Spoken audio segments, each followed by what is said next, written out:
Hello, everyone. My name is Mage. I like to play games about philosophy, queer identity, and liberatory politics. I'm here playing Open Sorcery yet again. I played the first day of it yesterday. I'll probably play the second game today.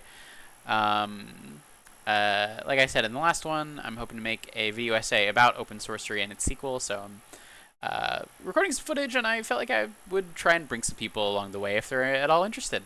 So let's get back into it here with my save on day 2 at Darwin High School. So for anyone who doesn't remember, Open Sorcery is a text choose-your-own-adventure game. Not quite in the style of the old, type use hammer on door, that style of game, but certainly it's sharing inspiration in the interactive fiction roots. So each day we'll go through our locations and scan for threats and deal with them as we see fit. So let's start off by scanning Darwin High School. It is night. The halls are dark. The life-giving students are gone. The building is an empty shell. There is no danger in emptiness. Some would argue that's not true. If your stomach's empty, that can be dangerous. No threats detected. The rest home, or the rest home, retirement home. The building is asleep. There is one point of light, where the night attendant sits. Everything else is silent halls and soft breathing. Miss Heron's room is empty. She must have died. Aww. Aww. Mr. Doheny snores chokingly because he hates to use his CPAP machine. This is a common experience from what I've heard from people who use CPAP machines. Miss Finn reads a romance novel by lamplight.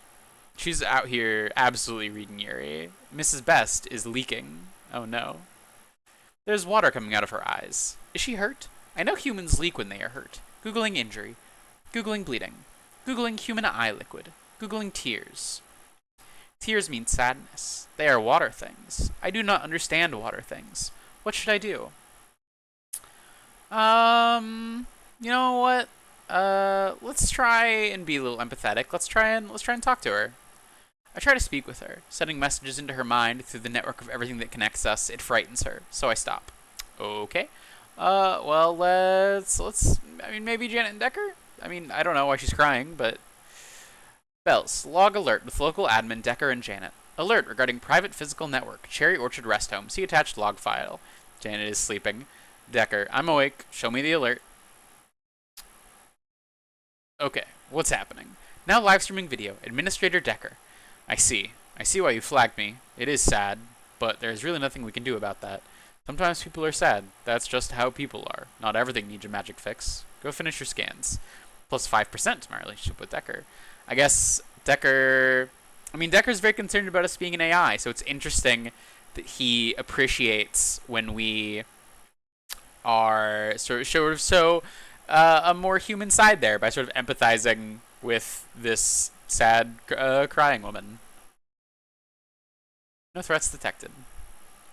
Decker's apartment. It is night. Decker is working. Pale moonlight shines through his window. Pale screen light shines from the windows inside of his room. The defensive runes hum comfortingly and glow slightly in the moonlight. There are no threats. Continue monitoring. Let's check out Janet's house. Janet is asleep on the couch in her room, television still alive in front of her. Janet's mother is asleep, lying on the far right side of a queen-size bed. Janet's brother is awake. Janet, that's not... Fall asleep like that. It's not good for you. It's not good for your back. You'll regret it when you're older. Janet's brother, he sits with his back pressed against the headboard of his bed. He is staring at his closet door, which is ajar. Examine Toby. His eyes are more white than dark. His heart beats 160 times per minute. He does not move, though sometimes his eyes flicker to the shadows. According to the Fox and Haskell formula I found on Wikipedia, Toby should currently be performing anaerobic exercise to achieve his heart rate. He is not currently performing anaerobic exercise. Sometimes hearts are weird. Maybe he's got like POTS. Maybe he should lay back down. The shadows are deeper than they should be. The inside of the closet door is scratched. Something has been here. Well, inside the closet's all dark, and Toby certainly seems very afraid. Threat detected. There is a shadow on the wall. It is deeper than the other shadows. Its claws are sharp as the edge where light meets dark. Its shuffling steps are like leaves rustling in the wind. Its breath is the chill you feel when you realize you are not alone. Its smile is the crescent moon, a silver curve of teeth. The threat has moved out of Toby's room. It crouches in the hallway, shivering strands of Toby's fear still hang out of its mouth. It snatches more from the air with its long, coiling tongue. I think I'm leaning towards. What should I do?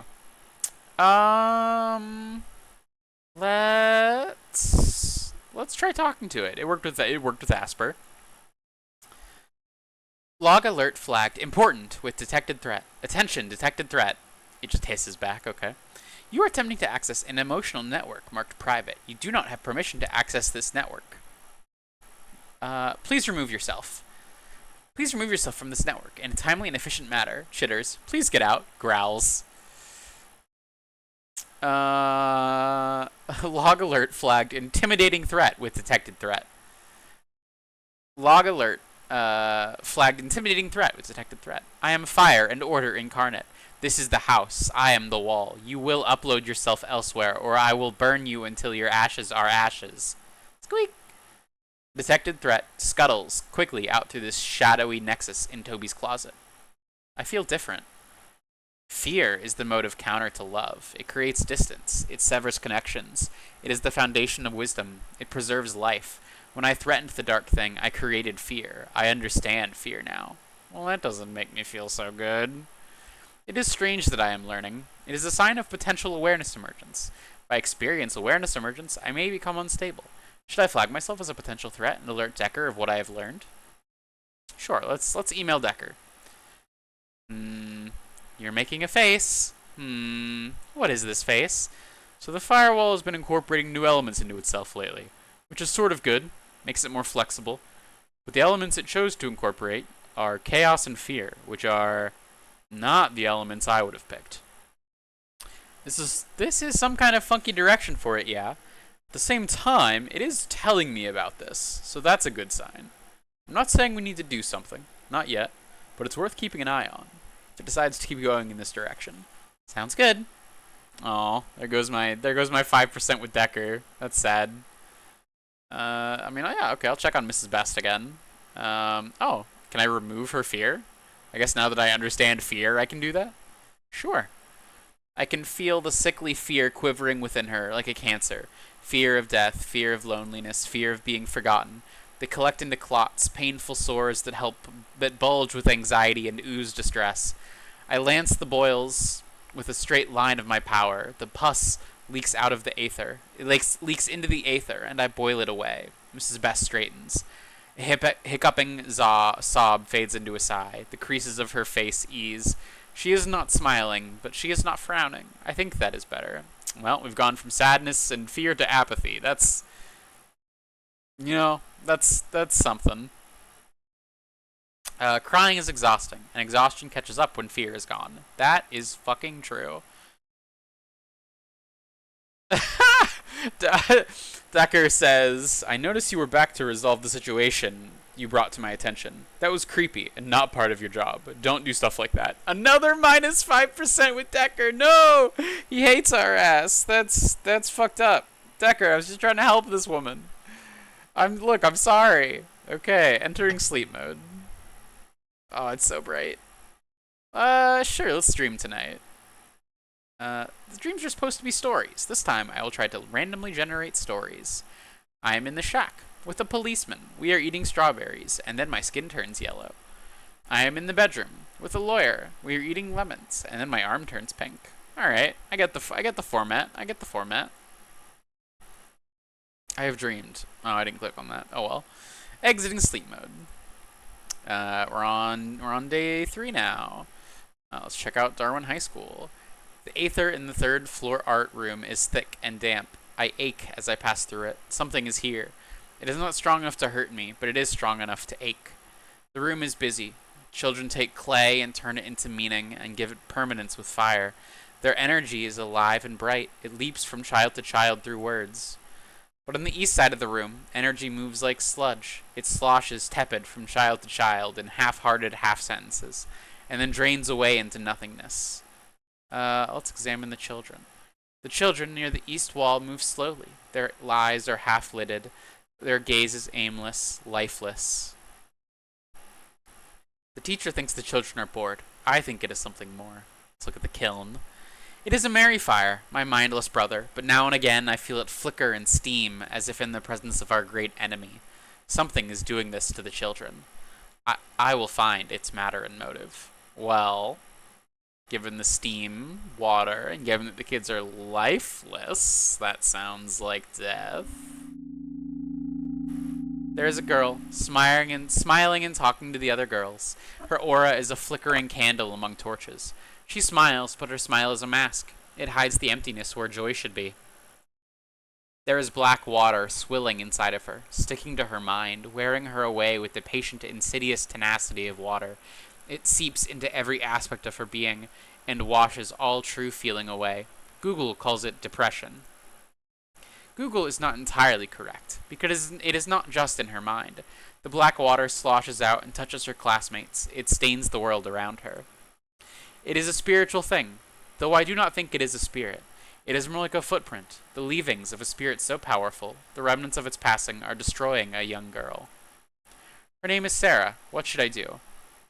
You know, we've been all talking to people. Let's keep talking. Didn't work so good with the spirit, but let's talk to her. Local log alert with local user Sarah. Important alert regarding private emotional network Sarah. Level 2 priority alert. A localized water/death threat has been detected inside user Sarah. Oh god. System change. Acquired a relationship with Sarah. Oh no, I'm hearing voices in my head. Oh god, am I going insane? Affirmative! Depression is a diagnosable mental disorder. No, let's not tell her she's going insane. Telling her she's a suicide risk isn't much better, but probably a little bit better. Negative. You are, however, a 13% suicide risk. What? No, I'm not going to kill myself. Are you telling me to kill myself? Are you that kind of voice? I would recommend the opposite course of action. I am programmed to preserve human life and mental wellness. Programmed? You're a computer? In my head? I am interfacing with your frontal lobe via an Ethernet-based TCP connection. Telepathic communications protocol. I don't think I'm smart enough to have come up with what you just said. Oh god, no one's gonna believe this. I don't know what's going on, but I don't think you're me. I am Bell's Elemental Firewall version 5.6. I'm Sarah. Can anyone else hear you? The TCP connection is private. Then no one else will think I'm going nuts. That's good. Unless I start acting weird. Am I acting weird? Oh god, how would you know? Oh god, I'm an idiot. I'm asking the voice in my head if I'm acting nuts. I would like to inform you of a level 2 priority alert. That sounds important.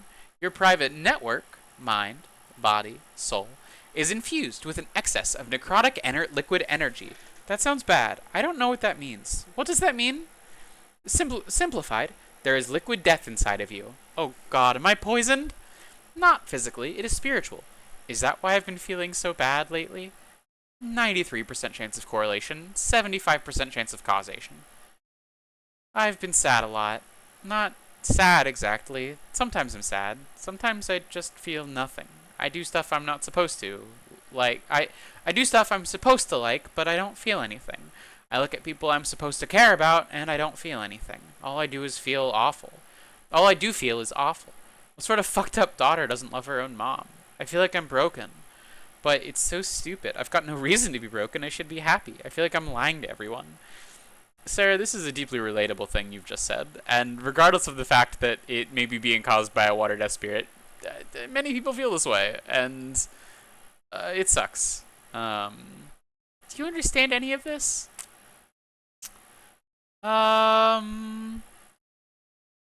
Let's see. I mean, what's the most I mean, the most empathetic response here is, I think, maybe. Yeah. Maybe. I am not human. But I understand the idea of being broken. I would not want to be broken. It would be terrible. But to be broken implies the potential of being fixed. If you have felt, you may feel again. Yeah, I like that. Thanks. You are welcome. Yeah, plus 50. Sarah loves me. Fuck you, Decker.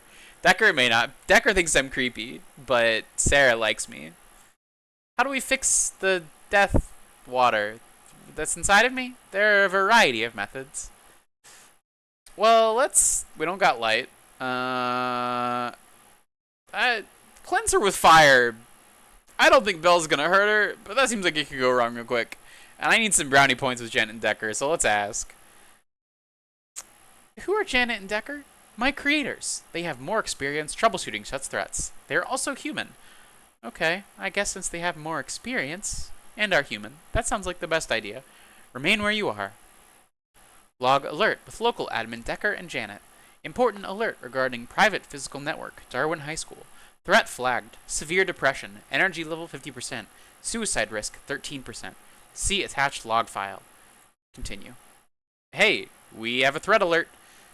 It's a girl at my school. She's got serious energy imbalance, in excess of death and water energy. I don't like those emotional readings. Any suicide risk over 3% is unacceptable. 2%? That's fine. I don't blink at 2%. I wake up and I eat a 2% suicide risk for breakfast. So, what do we think the cause is? The firewall thinks it's leftover power from a big spirit. The firewall is biased. It's more likely to see magic than normal solutions. She's a teenager. It could also be hormones. Well, regardless, we should help her. Yeah, fuck off, Decker. I don't like you. I did improve my relationship with you, but I don't like you, Decker, all that much sometimes. I'm just gonna flood her classroom with positive Ondine energy. Brute force it, huh? I don't want to be invasive, and this way we'll get a nice emotional bath. Just keep the firewall away from it. I don't want to get damaged. What's positive Ondine energy? Positive Ondine energy? Yeah, you mean water. Spiritual happy water. I like using the fancy words. As long as it works, just keep the firewall away from it. Janet climbs to the roof of the school and performs a ritual with blue quartz, her cell phone, and a bottle of Evian. Just a good old bottled water saves the day. It begins to rain. Fluid power floods into the building. I cannot touch it anymore. I cannot tell Sarah what has happened. I hope she knows. No threats detected. Okay. Let's check out the rest home. The building's alive with new people. They infest the rooms. They break the peace but bring much joy. It is called Visiting Day, room 109. Mrs. Dowd has moved into Mrs. Heron's old room. She is sitting with her daughter, niece, and grandchildren. Her smile is huge. She is so happy she is trembling and cannot drink her tea. Her daughter holds her hand. Aww. Mr. Doheny second son tries to remind him that he has grandchildren. Aww. Aww. Miss Finn laughs and jokes with her son. She says she wishes she liked women. There are so many more women in the rest home. Yes, you can. You can just like women, Miss Finn. You can. I am confused. I have seen Miss Finn be very friendly and pleasant to other women in the rest home. How could she not like them? Oh, well, Bells, you see, homosexuality. End of story. Mrs. Best is surrounded by her family. Mrs. Best is surrounded by her family. Wolves. Her family? They speak with gentle affection. They speak with mounting impatience. Something is wrong. She should be happy. She is happy. She is anxious. She is afraid. I do not know what this is. I do not know how to log or flag this. I will watch Mrs. Best and her family. No threats detected? Continue monitoring. The defensive runes have been turned off. Decker stands at a circle of figures. The figures are more spirit than man, souls floating free of their bodies. A man stands tall and grey-cloaked. A woman with wild white hair wears only teeth. A woman with a sensible bun holds a clipboard. A giant rabbit nibbits a carrot. Just also a big rabbit's here. Necklaces, bracelets, and anklets of teeth. That's a lot of teeth. Let's listen to them talk. Grimalk the Grey. Must you appear in this farcical form every time we gather? I'm assuming a hopper is the rabbit. It's my avatar, and it's not fartiful. Rabbits are ancient symbols of magical power. I have read nothing of this in all of my studies. Rabbits and hats? Crazy symbolic. Could we stick to the agenda? We have an apocalypse threat in Central Africa. Timba can speak to more of that, says Susan. Timba Toothtaker. Two-headed calves. The rain is his blood. Spider-Man walk in the tall grass. Well, Spider-Man can do anything a regular man can do, like walk in the grass. He's just also a spider guy. They're probably not talking about Spider-Man, huh? Susan. My symbology team is cross-referencing it all, but our resources are limited. We don't have Nostradamus or the biblical prophecies indexed. Okay, that seems kind of wild. Those are like, I mean, maybe it's different in this world. Those are like some of the two most famous sets of prophecies in existence. Is Nostradamus's prophecies, and I guess technically the things that the considered prophecies within the Bible. Wild to not have those indexed.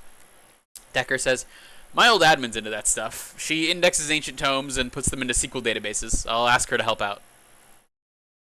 Speaking of the future, Decker, I threw bones for you and saw water on the horizon. Any more details? Tears and water and death. Well, we did just see a water and death spirit come by. Okay, great. Time to update your antivirus software, man. We actually just installed the new firewall in our local environment. Grimlock the Grey. If you are to be speaking of mystical defenses, we should guard against eavesdroppers. Yeah, good call. That seems like my chance to bail here. I don't want Decker to get pissed at me. Continue monitoring. Janet's house. Janet is gone. She is probably at school right now. Janet's mother is in the garage, painting a table. Toby sits on his bed. He's reading a book. Sometimes his eyes flicker nervously to the closet. Well, it's okay, bud. You don't need to worry. We scared that thing away, so hopefully that won't happen anymore. Alright, all locations secure. Enter sleep mode. Now I am sleeping. Should I dream tonight? Yes, little dream. The story dream I made last night worked well. I will try that again. I am outside, and it is cold. I am hunting the red pig. I will kill the pig with my gun. Victory. No, don't shoot the pig. Let's get another one. I am outside, and it is chilly. I am hunting the red alligator. I kill the alligator with my sword. Yo, red alligator? That shit's gotta be crazy rare. You probably killed like the only one. Come on, Bells, don't do that even in your dream. Come on. I have dreamed. It is now time to scan again. Exiting sleep mode. Okay, and I think that is where I will call it for tonight. We will see. I might be back tomorrow. But yeah, I hope that everybody out there, I appreciate you very much for watching and listening to me playing Open Sorcery. And I'll be back later to play more of it. I hope that everyone has a fantastic night.